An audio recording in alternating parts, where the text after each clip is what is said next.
Hello student, welcome back to our channel. तो आज का हमारा वीडियो है, ये हमारे पीवाईक्यू सीरीज का सेकंड लेक्चर। फर्स्ट सीरीज में हमने 1 to 10 क्वेश्चन सॉल्व किया था। आज का ये सेकंड जो सीरीज है, इसमें हम लोग 11 to 20 क्वेश्चन सॉल्व करने वाले हैं। ठीक है, चलिए क्लास को स्टार्ट करते हैं और सॉल्व करते हैं कुछ इंपॉर्टेंट पीवाईक्यू क्वेश्चन। तो क्वेश्चन 11 जो हमारा है नेक्स्ट इस सीरीज का फर्स्ट क्वेश्चन, वो है क्वेश्चन नंबर 11। इसमें क्या बोला जा रहा है, a car is moving away from the base of 30 metre high tower. सबसे पहले क्या बोला, एक 30 मीटर हाइट टावर है। ठीक है, तो सबसे पहले हम 30 मीटर हाइट टावर बना लेते हैं। तो यहाँ पे हमने 30 मीटर हाइट टावर बना लिया। ठीक है, इसका हाइट है 30 मीटर, ये टावर हो गया। ठीक है, उसके बाद क्वेश्चन बोला जा रहा है कि 30 metre height tower, the angle of elevation of a top of a tower from the car at instant when the car is 30√3 metre away from the base. ये जो टावर का बेस है, इससे जब 10√3 मीटर की दूरी पर, कितना 10√3 मीटर की दूरी पर जब डिस्टेंस पे जब हमारा कार था, तो उस पर एंगल ऑफ एलिवेशन बन रहा है, वो क्या होगा, वो हमें फाइंड करना है। तो यहाँ इस टाइम पर यहाँ हमारा कार है, तो इस पर क्या बन रहा है, एंगल ऑफ एलिवेशन। यहाँ पर बन रहा है एंगल ऑफ एलिवेशन। तो ये एंगल ऑफ एलिवेशन क्या होगा, थीटा की वैल्यू हमें बोला गया फाइंड करना है। तो अब आप देखिए, जब यहाँ पर थीटा बोला गया फाइंड करना, और हमें क्या दिया हुआ है, यहाँ पे हमें हाइट दिया हुआ और बेस दिया हुआ है। तो हाइट और बेस के का जब हमें दिया होगा, तो कौन सा ट्रिग्नोमेट्रिक आइडेंटिटी यूज करेंगे हम। हाइट मतलब परपेंडिकुलर, और हमें बेस दिया हुआ है। परपेंडिकुलर और बेस से हमारा कौन सा ट्रिग्नोमेट्रिक आइडेंटिटीज होता है, तो tan थीटा होता है। क्या होता है, tan थीटा। तो tan theta is equal to P by B sorry. तो tan theta is equal to P की वैल्यू क्या हो जाएगी, पी इज इक्वल टू है 30 मीटर और बी है 10√3 मीटर। ठीक है, तो ये कितने टाइम में कट जाएगा, 10×3 = 30, और ये √3 से 3 जो है √3 टाइम में करता है। कैसे, तो अब चेक कर लीजिए, अगर √3 को इंटू √3 करेंगे, ठीक है, ये कैलकुलेशन है। √3 इंटू √3 करने पे क्या होता है, √9 होता है, और √9 का स्क्वायर रूट 3 होता है। तो इस 3 को हम √3 से √3 टाइम में कट कर देंगे, तो tan theta is equal to क्या हो जाएगा, √3।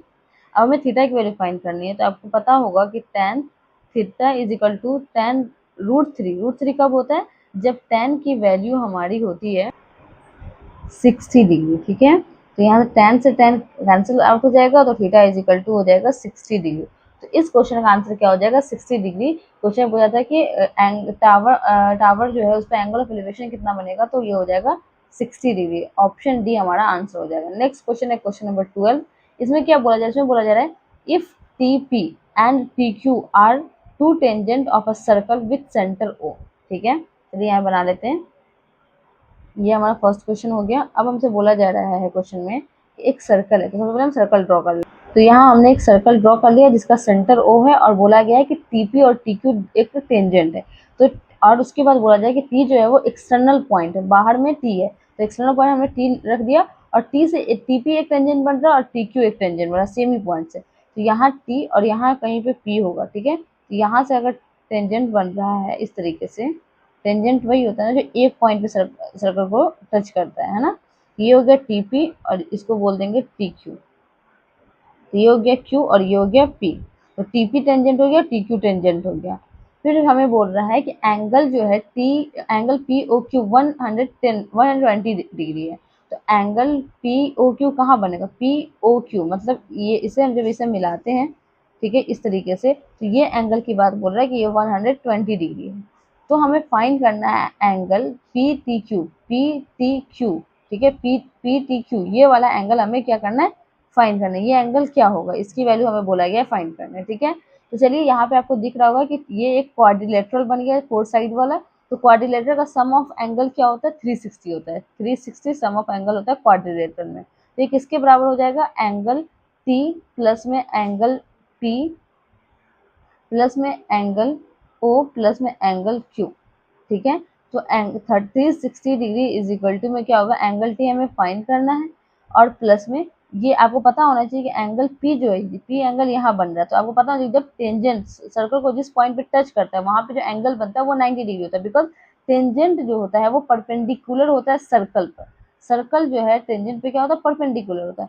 ये सर्कल सॉरी यहाँ पे बोला जाता है, हमारा एक थ्योरम है कि सर्कल सर्कल का जो रेडियस होता है, सर्कल का रेडियस जो होता है वो टेंजेंट को जिस पॉइंट पे टच करता है वो 90 डिग्री बनाता है। तो सर्कल का ये रेडियस है, और रेडियस और टेंजेंट के बीच में कितना का एंगल बना है, 90 डिग्री का। तो एंगल पी क्या हो जाएगा, 90 डिग्री हो जाएगा।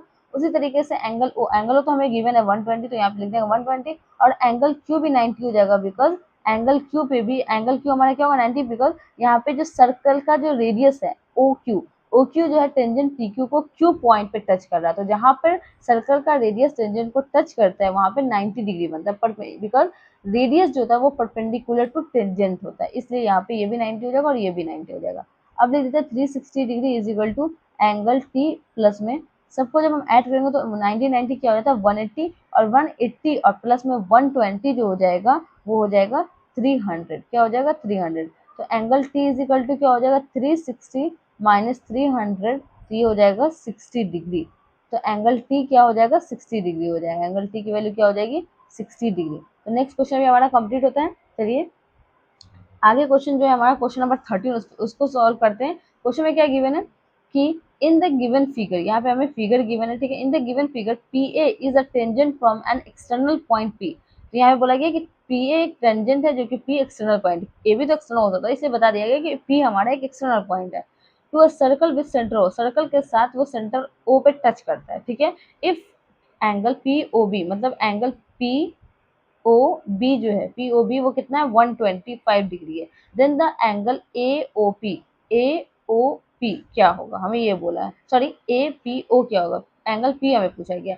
जैसे पहला क्वेश्चन हमने किया था इससे पहले वाला जस्ट सेम वैसा ही क्वेश्चन है, बस यहाँ पे क्या हो रहा है वहाँ पे एक क्वाड्रिलेटरल बना था, यहाँ पे आपको फिगर देख के लग रहा होगा कि ये एंगल फाइंड करने के लिए हम ट्रायंगल का यूज कर सकते हैं। अब आप बोलेंगे ट्रायंगल में दो एंगल कम से कम गिवन होता तो हम ये फाइंड करते हैं, तो आप देखिए यहाँ ये जो एंगल है ये पूरा एंगल ओ जो बन रहा है वो क्या एंगल ओ जो बन रहा है वो क्या है हमारा 180 डिग्री, बिकॉज स्ट्रेट लाइन जो होता है वो 180 डिग्री बनाता है, तो अगर ये पूरा 180 हो गया तो हम यहाँ पे बोल सकते हैं यहाँ पे स्ट्रेट एंगल क्या बन रहा है, एंगल ओ ए ओ बी जो है वो स्ट्रेट एंगल है ना। यहाँ पे डालते हैं, ये क्वेश्चन नंबर 13 का है, एंगल ए ओ बी जो है वो स्ट्रेट एंगल है मतलब 180 डिग्री, और हमें यहाँ पे एंगल जो है ना पी ओ बी क्या दिया हुआ है, पी ओ बी हमें 125 दिया हुआ है, तो हमें अगर angle angle A O P हमें फाइंड करना है, ए ओ पी, ठीक है। तो ये हम क्या कर सकते हैं 180 में से 125 को माइनस कर सकते हैं, ठीक है। 125 को माइनस कर लेंगे, जब 125 को 180 से माइनस करेंगे तो ये कितना हो जाएगा, ये 55 हो जाएगा, क्या हो जाएगा 55 डिग्री हो जाएगा। देखो तो यहाँ पे ये हो गया 55 डिग्री। नेक्स्ट हमारा यहाँ पे एक ट्रायंगल का ये वाला एंगल फाइंड हो गया 55 डिग्री, ये एंगल तो आपको पता होना चाहिए बिकॉज मैंने अभी बताया कि जहाँ पर टेंजेंट को सर्कल का रेडियस जहाँ पे टच करता है वो 90 डिग्री के साथ 90 डिग्री का एंगल बनाता है, मतलब रेडियस जो है टेंजेंट को यहाँ पे टच कर रहा है ए पॉइंट पे, तो ये क्या हो गया 90 डिग्री हो, तो ये 90 डिग्री हो गया और ये 55 डिग्री हो गया। तो इन ट्रायंगल में क्या होता है 180 डिग्री होता है, सम ऑफ एंगल क्या होता है 180 डिग्री, 180 डिग्री किसके बराबर हो गया, angle P plus angle A plus angle O, angle A O P, ठीक है। तो एंगल पी जो है वो क्या वो हमें फाइंड करना है, और एंगल ए जो है वो 90 डिग्री होगा बिकॉज रेडियस जो है टेंजेंट पे 90 डिग्री बनाता है, परपेंडिकुलर होता है, और एंगल ए ओ पी अभी हमने निकाला 55 डिग्री, तो यहाँ से ये क्या हो जाएगा इसको ऐड कर देंगे तो हो जाएगा 145 डिग्री प्लस में एंगल पी, तो यहाँ पर क्या हो जाएगा 180 से माइनस कर देंगे 145 को, तो ये एंगल पी निकल आएगा, और 180 में से 145 को जब माइनस करते हैं तो कितना हो जाएगा 35 डिग्री हो जाएगा, तो angle P is equal to 45 degree हो गया।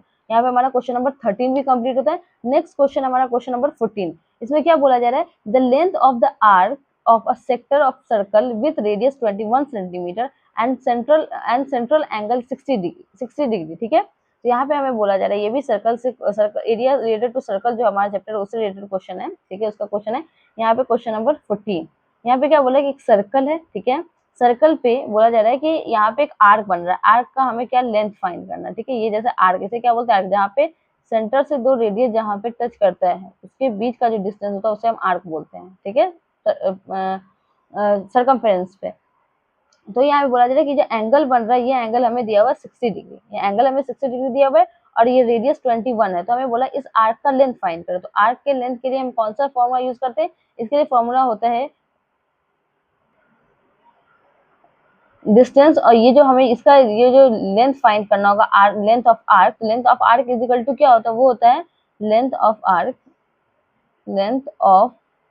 आर्क जो होता है वो होता है थीटा बाई 360 इंटू में 2 पाई आर, ये फॉर्मूला क्यों है, बिकॉज पूरा जो लेंथ होता है उसे हम सर्कमफ्रेंस बोलते हैं, पूरा लेंथ का जो पूरा सर्कमफ्रेंस का जो लेंथ होता है वो तो वो 2 पाई आ जाता है, बट यहाँ पे जो आर्क होता है वो कुछ एंगल पे बनता है, तो इसलिए एंगल की वैल्यू को हम उसके पेरीमीटर से मल्टीप्लाई कर देते हैं, ठीक है। तो यहाँ पे थीटा बाई 360, थीटा हमें क्या गिवन है 60, तो 60/360 इंटू में 2 इंटू में पाई की वैल्यू, जो यहाँ पे पाई को डाला गया है पाई की वैल्यू, तो 22/7 हम डाल देते हैं इंटू में आर की वैल्यू क्या है 21 सेंटीमीटर, ठीक है। अब यहाँ पे कुछ नहीं करना, बस कैलकुलेट नॉर्मल करना, 7 3 जा 21 और 60 कितने टाइम में कट जाएगा, 6 टाइम में कट जाएगा, ठीक है, 6 टाइम में ये कट जाएगा। अब 2 से कटे, 2 3 जा 6 और 3 से ये 3 कट जाएगा, तो क्या बन जाएगा 22 सेंटीमीटर। तो लेंथ ऑफ द आर्क क्या होगा 22 सेंटीमीटर। इस क्वेश्चन का आंसर क्या हो जाएगा, क्वेश्चन नंबर 14 का आंसर हो जाएगा 22 सेंटीमीटर, ऑप्शन ए हो जाएगा। नेक्स्ट क्वेश्चन हमारा क्वेश्चन नंबर 15, इसमें बोला the hour hand of a clock is 7 centimetre long, the angle swept by it between 7 AM to 8:10 AM, ठीक है। तो यहाँ पे भी क्लॉक आपका कौन सा शेप का है, यहाँ पे क्लॉक को हम लेंगे कि सर्कल शेप का है, ठीक है। एक पूरा एक यहाँ पे ले लेते हैं क्वेश्चन नंबर 15, ठीक है। इसमें बोला है कि एक क्लॉक है, तो क्लॉक हम ये बना लिए, ठीक है। इसमें क्लॉक में आपको पता होना चाहिए सर्कल जैसा होता है, अगर टोटल राउंड अगर पूरा लेते हैं तो वो 360 एंगल बनाता है, तो कंप्लीट एंगल आपको पता होगा 360 होता है। यहाँ बोला कि एक मिनट हैंड है और उसका जो हमें क्या दे दिया है, क्लॉक का हमें लेंथ दे दिया है 7 सेंटीमीटर। वैसे इस क्वेश्चन में लेंथ का कोई काम नहीं है, बिकॉज हम यहाँ पे हमें क्या फाइंड करना है, एंगल फाइंड करना है। तो हम फिर भी देख लेते हैं, यहाँ पे हम कर लेते हैं, यहाँ पे क्या है 12, ठीक है। यहाँ पे डाल देते हैं नंबर 4 5 6 7 8 9 10 11, ठीक है। तो यहाँ बोला कि यहाँ पे 7, अभी टाइम कितना हो रहा है 7 AM, तो 7 AM कब होता है, जब यहाँ पे हमारा छोटा वाला जो हैंड होता है, मतलब आवर हैंड होता है वो 12 पे होगा, और बड़ा वाला जो हैंड, सॉरी यहाँ पे ऐसा नहीं होता, जो मिनट हैंड है होता है वो 12 पे होगा, और जो आवर हैंड है वो 7 पे होगा, ठीक है। आवर हैंड कहाँ होगा 7 पे होगा। तो बोला गया है कि 7 से, तो यहाँ पे बोला कि 7 AM हो रहा था, ठीक है। यहाँ पे अभी क्या हो रहा है 7 AM हो रहा है, ठीक है 7 AM। उसके बाद बोला कि जब 7 AM के बाद 8:10 होता है, मतलब 8:10 तो कितना एंगल स्वेप्ट करता है ये मिनट हैंड, ये हमसे पूछ रहा है। तो आपको पता होगा 8 कब बजेगा, जब ये पूरा मिनट हैंड जो पूरा एक बार टर्न ले लेगा, जैसे ये दोबारा 12 पर आएगा तो ये छोटा वाला आवर हैंड जो है वो कहाँ जाएगा 8 पे जाएगा, तो मतलब पूरा 360, जब हमारा मिनट हैंड जो है वो 360। नेक्स्ट क्वेश्चन है क्वेश्चन नंबर 15, इसमें क्या बोला जा रहा है कि the hour hand of a clock is 7 centimetre long, the angle swept by it between 7 AM to and 7 AM to 8:10 AM। Hour clock में जो आवर हैंड है वो 7, अगर 7 बज रहा, 7 बजने के बाद 7 बजने के बाद जब 8:10 होता है, तो 7 से 8:10 के बीच में वो कितना एंगल टर्न कर जाता है, स्वेप्ट कर जाता है, ठीक है। वो कितना एंगल बनाता है 7 AM से 8 AM के बीच में, वो कितना एंगल टर्न करता है, तो वो हमें पूछा जा रहा है, ठीक है। चलिए हम सिंपल क्लॉक बनाते हैं, क्लॉक जो होगा वो हमारा नॉर्मल जो सर्कल वाले शेप का क्लॉक होता है उसी की बात हो रही है, ठीक है। तो ये हमारा हो गया क्लॉक। क्लॉक पे जब 7 बजता है तो हम यहाँ पे कुछ नंबर है जो वो डाल लेते हैं, ठीक है।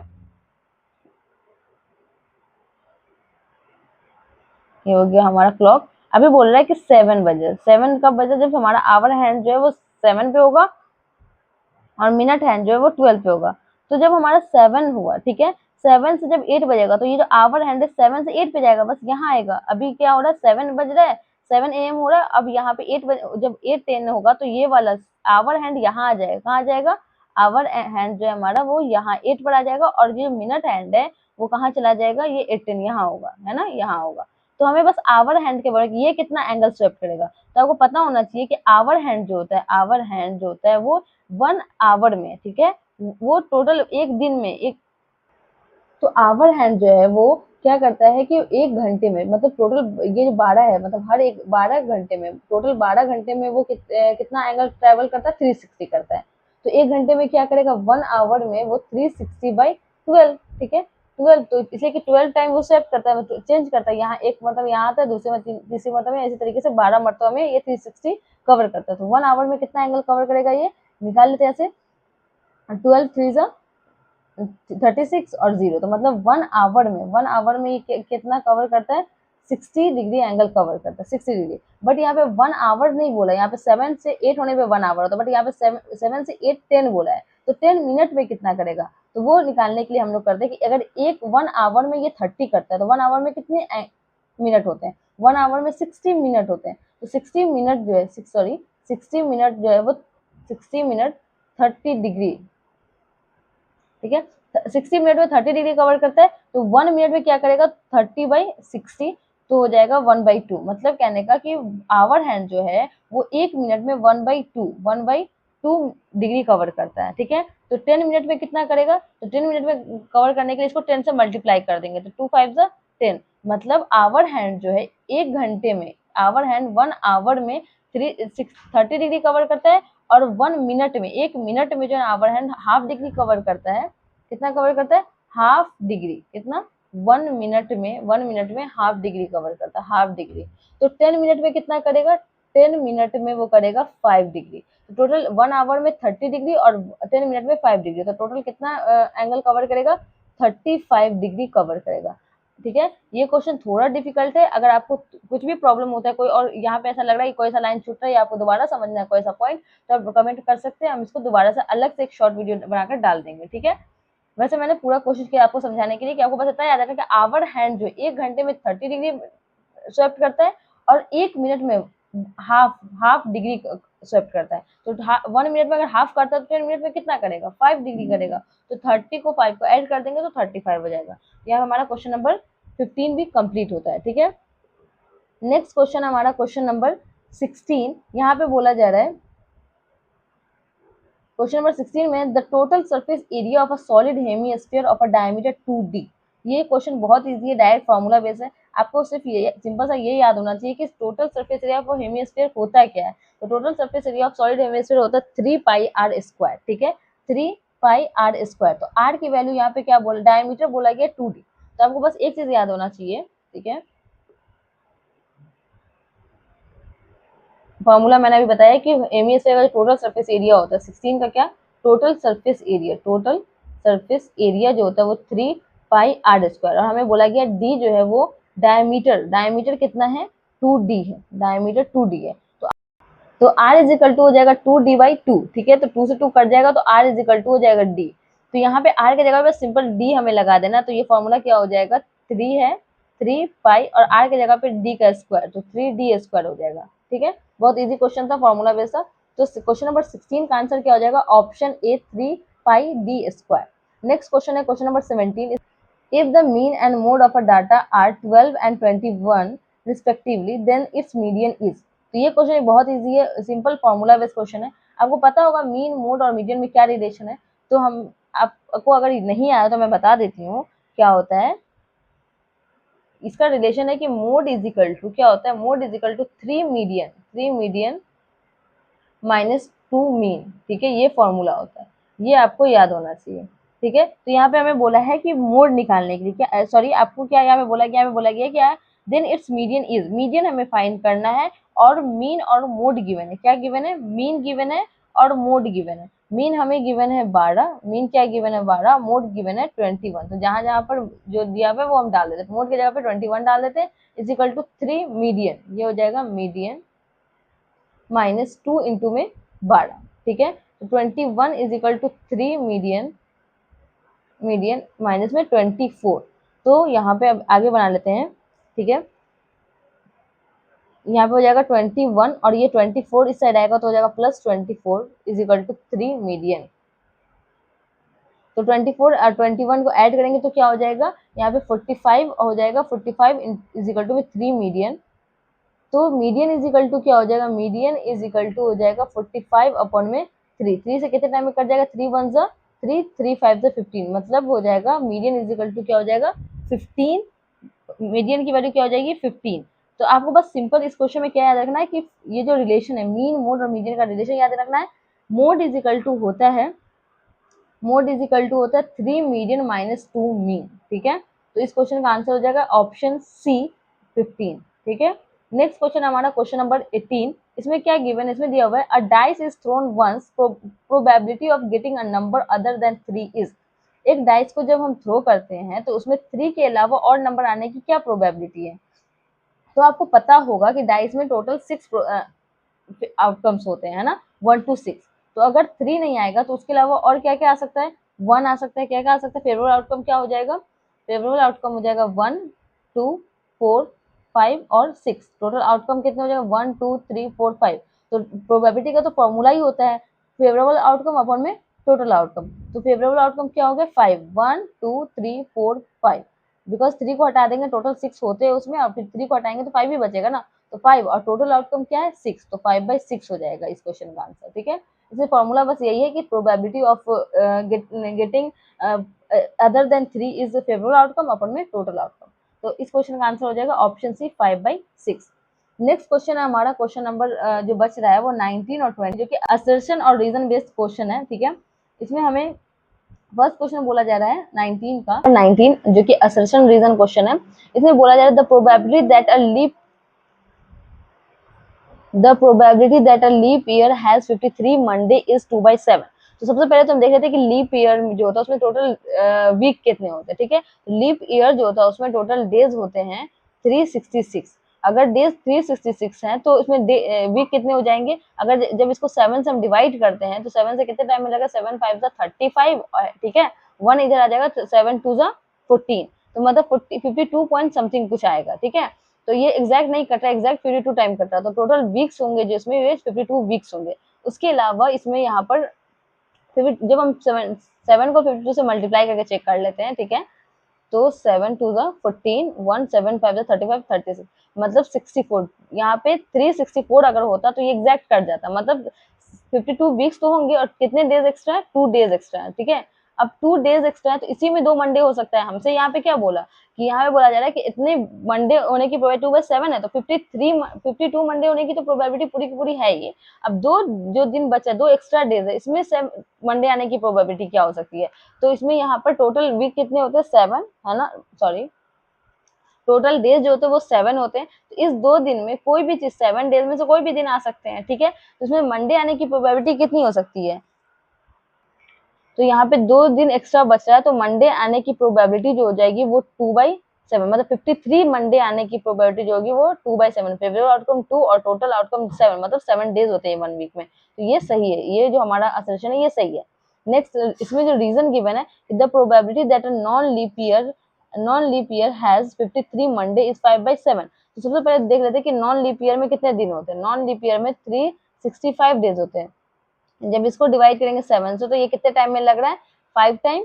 ठीक है, और ये भी लगेगा क्या कहते हैं 2 टाइम, मतलब 52 टाइम में लगेगा। तो 52 वीक्स, इसमें भी कितने वीक्स होंगे, इसमें भी टोटल 52 वीक्स होंगे। और कितने दिन एक्स्ट्रा है इसमें 1 डे एक्स्ट्रा है। ठीक है, 1 डे एक्स्ट्रा है, तो एक ही दिन ऐसा हो सकता है कि मंडे हो, मतलब टोटल तो 7 डेज है और ये एक दिन उस 7 में से कोई सा भी हो सकता है। तो मंडे आने की प्रोबेबिलिटी क्या होगी, कोई मंडे या ट्यूजडे कोई भी दिन अगर पूछा तो 1/7 ही होता, बट यहाँ पे हमें मंडे पूछा है कि मंडे होने की प्रोबेबिलिटी क्या होगी, तो 1/7 होगी, ना कि 5/7। तो ये जो हमारा रीजन है ये गलत है। ठीक है, असल स्टेटमेंट फर्स्ट जो हमारा सही है और स्टेटमेंट 2 जो हमारा है वो फॉल्स है। नेक्स्ट हमारा जो लास्ट क्वेश्चन है आज के सीरीज का वो है क्वेश्चन नंबर 20, जो कि दिया हुआ है the polynomial P y is equal to y square plus 4y plus 3 has 2 zeros.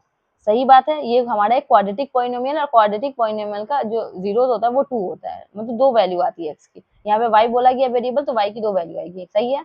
Reason है a quadratic polynomial can have at most 2 zeros, ये भी सही है। क्वाड्रेटिक पॉलिनोमियल का जो मैक्सिमम जो जीरोस होता है वो 2 होता है ना, मोस्ट जीरोस क्या होता है 2 होता है। तो यहाँ पे हमारा क्वेश्चन नंबर 20 का असर्शन और रीजन दोनों सही है।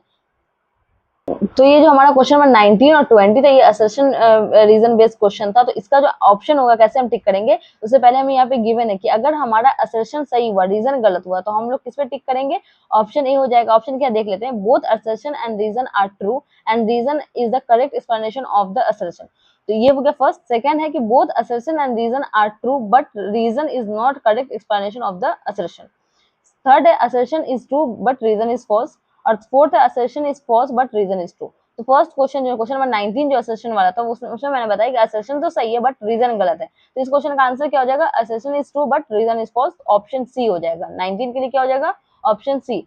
और क्वेश्चन नंबर 20 है जिसमें assertion भी सही है और रीजन भी सही है, और हमें पता है कि क्वाड्रेटिक पॉलिनोमियल में जो 2 जीरोस है, मोस्ट कितने जीरोस होते हैं 2 जीरोस होते हैं, इसलिए इसका क्या हो जाएगा, assertion भी सही है रीजन भी सही है, और रीजन जो है वो सही एक्सप्लेनेशन है assertion का। तो इस क्वेश्चन का आंसर क्या हो जाएगा, ऑप्शन ए हो जाएगा। तो यहाँ पे हमारा ये जो सेकंड सीरीज था हमारा PYQ क्वेश्चन का, तो वो यहाँ पे कंप्लीट होता है। आई होप आपको पसंद आया होगा। किसी भी क्वेश्चन में थोड़ा भी डाउट रहता है या मुझे कुछ इंप्रूवमेंट करने की जरूरत है तो आप प्लीज कमेंट में बताइए। मिलते हैं नेक्स्ट वीडियो में कुछ ऐसे ही इंपॉर्टेंट क्वेश्चन के साथ। वीडियो को लाइक कीजिएगा, शेयर कीजिएगा और हमारे चैनल को सब्सक्राइब कीजिए। Thank you for watching.